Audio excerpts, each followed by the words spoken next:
Assalamualaikum warahmatullahi wabarakatuh. Selamat pagi, selamat siang, selamat malam, kapanpun dan dimanapun kalian berada. Nah, berjumpa lagi ya teman-teman di mata kuliah IS Adoption. Hari ini kita akan belajar mengenai the generation of innovation ya. Jadi kita akan belajar mengenai proses perkembangan dari inovasi itu sendiri. Nah, jadi Rogers di bukunya mendefinisikan inovasi itu sebagai ide, praktik, atau objek yang dianggap baru bagi suatu individu atau unit adopsi lainnya, misalnya seperti organisasi ya teman-teman. Nah, proses pengembangan inovasi tidak lepas dari semua keputusan, kegiatan, dan dampak yang terjadi dari yang pertama pengenalan kebutuhan atau masalah, kemudian melalui penelitian, pengembangan, komersialisasi suatu inovasi, melalui difusi dan adopsi inovasi oleh pengguna, dan terakhir adalah konsekuensi. Nah, jadi seperti ini ya teman-teman ya. Six main stage-nya, jadi tahapan fase-fase yang terjadi ketika inovasi itu berkembang gitu ya. Jadi yang pertama adalah kita harus mengetahui needs or problemnya gitu ya, kebutuhan atau masalahnya. Kemudian dilakukanlah research, dilakukanlah pengembangan, development gitu ya. Ketika sudah oke, dikomersialisasikan, kemudian diffusion and adoption, jadi dimulai didifusikan ya teman-teman ya, disebar, hingga akhirnya kita baru mengetahui bagaimanakah konsekuensinya, seperti itu. Oke, kita akan bahas satu persatu dari fase-fase ini.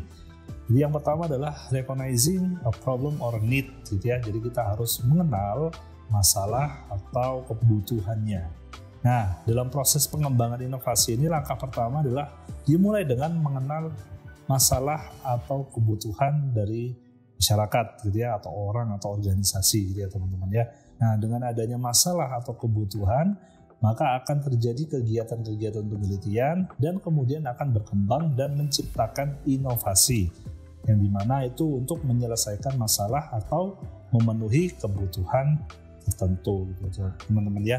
Nah, contohnya misal di era COVID-19 ini, ada daring ya teman-teman ya. Jadi daring itu merupakan inovasi yang diciptakan untuk memenuhi kebutuhan study at home. Nah, dengan adanya inovasi ini, jadi mahasiswa, teman-teman semua dapat tetap belajar walaupun tidak dengan tatap muka secara langsung ya teman-teman ya. Nah, di sini para peneliti akan melakukan penelitian untuk menemukan sebuah solusi atas masalah tersebut. Nah, jadi penelitian ini juga akan berlangsung dengan cepat apabila melibatkan birokrasi ya teman-teman ya. Jadi seperti pemerintahan atau kementerian dan lain-lain. Jadi contohnya seperti itu dia, daring, kemudian Mas Menteri Nadiem Makarim mengumumkan untuk kuliah secara daring. Jadi kita akan menggunakan aplikasi-aplikasi yang sebelumnya kita belum pernah pakai seperti Zoom gitu ya teman-teman ya. Nah, jadi itulah mengenal sebuah masalah atau kebutuhan, yaitu sebagai mahasiswa berarti kebutuhan untuk belajar gitu ya teman-teman ya. Nah, oke. Kemudian setelah kita mengetahui masalah atau kebutuhannya, selanjutnya adalah kita melakukan penelitian ya teman-teman ya. Jadi dalam proses perkembangan inovasi itu ada dua penelitian, yaitu penelitian terapan dan penelitian dasar. Nah, penelitian dasar itu atau basic research itu penelitian yang asli dengan tujuan untuk mengembangkan ilmu pengetahuan dan tidak bertujuan dalam menerapkan masalah-masalah praktis. Jadi ini sangat awal sekali ya teman-teman ya, istilahnya grand teorinya. Kita masih cari penelitian gitu, gimana sih ilmu-ilmu dasarnya gitu ya teman-teman. Jadi ini kita masih belum ilmu-ilmu seperti ini masih belum bisa diterapkan di ilmu praktis, jadi masih sekedar teoritisnya aja gitu. Nah, kemudian ada yang namanya penelitian terapan. Jadi penelitian terapan ini adalah penelitian ilmiah yang berguna untuk memecahkan masalah-masalah praktis. Nah, subjek penelitian terapan adalah para pengguna penelitian dasar. Nah, jadi dilakukan penelitian dasar dulu baru terapan ya teman-teman ya. Nah, ketika melakukan penelitian terapan, referensinya adalah dari penelitian dasar tadi, gitu ya. Nah, jadi pada dasarnya inovasi yang diteliti itu adalah inovasi teknologi. Kalau kita berbicara tentang inovasi itu maka disangkut pautkan dengan istilah teknologi gitu ya teman-teman ya. Nah, jadi teknologi itu merupakan sebuah sarana untuk mengurangi ketidakpastian dalam sebuah permasalahan ya teman-teman ya. Nah, jadi kalau teman-teman tahu, teknologi itu terdiri dari hardware, perangkat keras, dan software gitu ya, perangkat lunak. Yang dimaksud dengan perangkat keras itu ya seperti produk, kemudian perangkat atau material gitu ya. Sedangkan yang dimaksud dengan komponen perangkat lunak itu seperti pengetahuan baru, keterampilan gitu ya teman-teman ya, atau prosedur, prinsip-prinsip dari hardware tersebut. Nah, invention itu biasanya penemuan terbaru itu ya teman-teman ya, biasanya itu muncul dari yang awalnya basic research, kemudian diikuti dengan penelitian terapan yang nantinya akan mengarah pada pengembangan gitu ya, dan bisa pula berujung pada paten. Nah, jadi teman-teman kalau pernah dengar istilah paten ya, jadi di mana hasil penemuan ini nanti dilindungi atas hak ciptanya gitu ya teman-teman ya, hak kekayaan intelektualnya seperti itu. Nah, kemudian setelah dilakukan penelitian jadi ya teman-teman ya, tahap selanjutnya atau fase selanjutnya adalah development. Jadi di sini teman-teman pasti mengenal ada yang istilah R&D gitu ya, Research and Development. Jadi kalau di Indonesia itu istilahnya adalah Litbang gitu ya, penelitian dan pengembangan.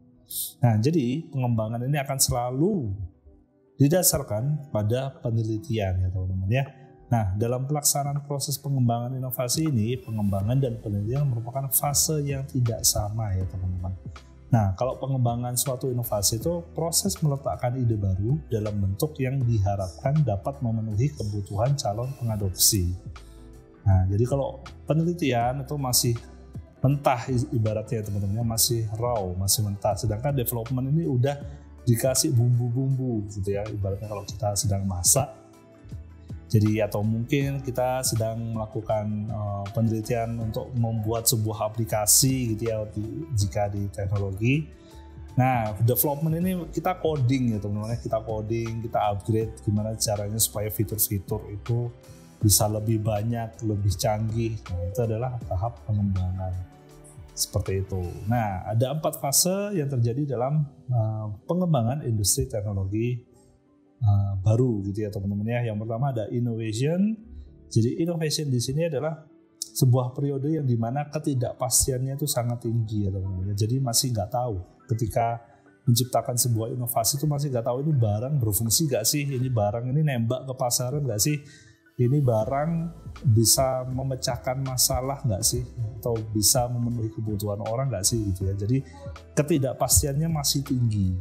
Nah, dimana ketika untuk memecahkan masalahnya ini biasanya menggunakan metode trial and error gitu ya teman-teman. Jadi dicoba kemudian dievaluasi kesalahannya sehingga nantinya akan menghadirkan sebuah inovasi baru. Nah, ini biasanya di awal fase ini gitu ya, di awal fase innovation ini biasanya didirikan sama industri-industri yang masih baru-baru gitu ya teman-teman ya. Jadi industri-industri baru seperti contohnya Microsoft itu kan dimulai dari garasi kecil gitu ya teman-teman ya. Nah, itulah fase pertama dari innovation. Kemudian yang kedua itu adalah imitation. Nah, imitation itu adalah ketika ada penurunan. Jadi ketidakpastiannya udah mulai menurun ya teman-teman ya. Karena banyak perusahaan baru memasuki industri dan mengembangkan varian mereka sendiri yang berawal dari inovasi dasar. Nah, yang secara bertahap ditingkatkan oleh R&D atau lead bank ini ya teman-teman ya. Jadi lebih memperhatikan pemasaran kalau di sini sekarang. Nah, perusahaan baru itu seringkali merupakan hasil dari pemisahan diri dari perusahaan induk ya teman-teman ya. Jadi di mana seseorang pengusaha yang punya ide baru itu akhirnya dia resign gitu ya, dan akhirnya mendirikan perusahaannya sendiri untuk memproduksi idenya tadi itu. Nah, contohnya yang paling terkenal itu adalah Fairchild Semiconductor ya teman-teman ya. Kalau teman-teman tahu Silicon Valley, di sana banyak sekali perusahaan-perusahaan semiconductor ya teman-teman ya. Nah, jadi Fairchild Semiconductor ini adalah sebuah perusahaan pertama di bidang semikonduktor dan akhirnya banyak sekali pecahannya gitu ya teman-teman ya. Makanya di Silicon Valley ini banyak sekali perusahaan-perusahaan semikonduktor yang baru gitu ya teman-teman ya. Nah, jadi seperti itu. Jadi di tahap imitation, di fase imitation ini banyak sekali yang dari awalnya perusahaan induk besar, kemudian mereka memecah gitu ya. Jadi ada pegawainya yang mungkin punya ide gitu, baru, mungkin mereka memikirkan sebuah keuntungan yang sangat besar, akhirnya dia resign dan mendirikan sebuah perusahaan barunya sendiri. Nah ini ya, jadi sama-sama semikonduktornya gitu ya, sama-sama misal prosesor gitu ya. Namun di sini mereknya bisa berbeda-beda, seperti itu, variannya berbeda-beda. Nah, kemudian di tahap ketiga di sini ada technological competition. Nah, di mana laboratorium research and development ini meningkatkan inovasi melalui perubahan proses produksi menggunakan teknologi yang lebih mutakhir ya teman-teman ya. Jadi di sini di tahap ketiga ini, di fase ketiga ini perusahaan sudah mulai berlomba-lomba canggih-canggihan teknologi teman-teman ya. Nah, di mana sementara perusahaan-perusahaan yang kecil gitu ya, yang teknologinya masih nggak berkembang atau mungkin yang nggak mutakhir, itu otomatis mereka lama-kelamaan akan tereliminasi gitu ya teman-teman dari kompetisi. Mereka akan hancur, mereka akan bangkrut karena tidak mampu bersaing dengan perusahaan-perusahaan besar yang memiliki teknologi yang sangat tinggi. Nah, seperti itu. Kemudian yang keempat adalah standardization. Jadi di sini tahap di fase ini produk ideal yang telah ditemukan oleh R&D itu mulai berkonsentrasi pada peningkatan proses produksi dan memperpanjang siklus hidup produk. Jadi di sini persaingannya bukan teknologi lagi, melainkan persaingannya lebih ke harga gitu ya teman-teman ya. Nah, jadi produknya udah ideal. Jadi kemudian ditingkatkan proses produksinya, kemudian di-upgrade terus gitu ya teman-teman, dikembangkan. Jadi sudah tidak lagi persaingan teknologi, melainkan persaingan harga, seperti itu.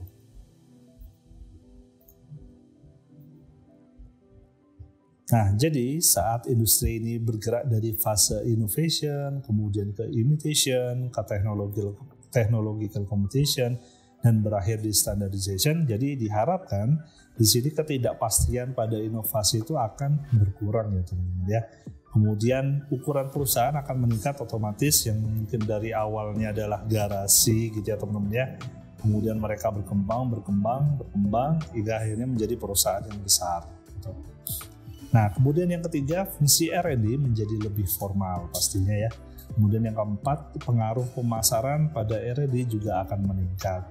Dan yang terakhir, inovasi untuk menjadi lebih terstandarisasi dalam industri, seperti itu.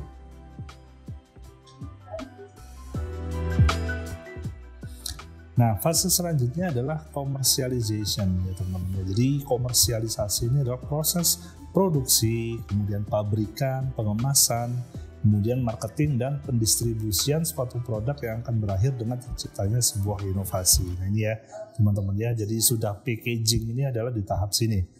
Jadi inovasi itu adalah perubahan yang terjadi dari sebuah ide kemudian diteliti menjadi suatu produk yang akan dijual gitu ya teman-teman ya. Istilah komersial itu pasti akan dijual ya teman-teman ya.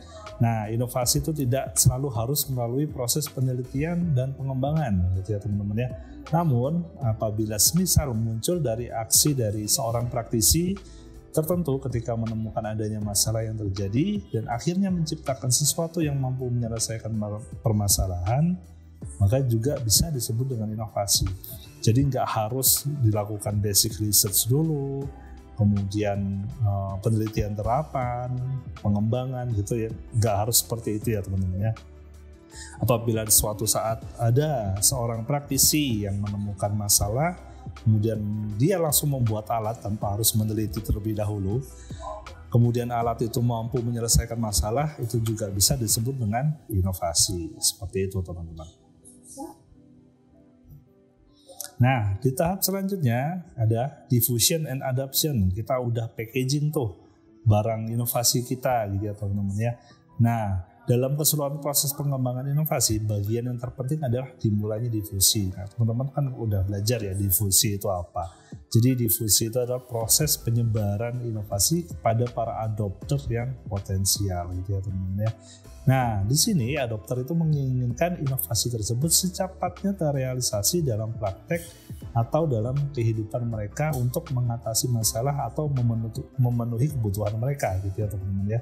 Namun di sisi lain para peneliti itu masih mempertimbangkan efek dari inovasi yang diciptakan. Nah, ini ya teman-teman ya. Jadi semisal kayak iPhone terbaru gitu ya, iPhone terbaru. Ketika mereka sudah menciptakan iPhone terbaru, masyarakat gitu ya, animo masyarakat terhadap iPhone terbaru ini sangat menggebu-gebu gitu ya teman-teman ya. Udah gak sabar pengen nyoba iPhone yang terbaru. Namun di sisi lain para peneliti masih mempertimbangkan apakah yang diciptakan ini sesuai dengan harapan masyarakat gitu ya atau tidak, nah, seperti itu. Sehingga ada yang namanya istilah uji klinis ya teman-teman ya.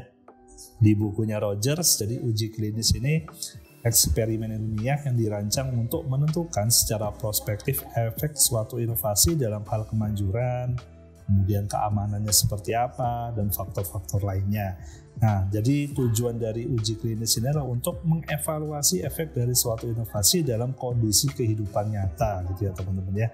Nah, sebagai dasar untuk membuat keputusan go or no go mengenai difusi inovasi ini. Jadi mungkin akan diberikan sampel gitu ya teman-teman ya, seperti sampel atau demo atau mungkin trial gitu ya.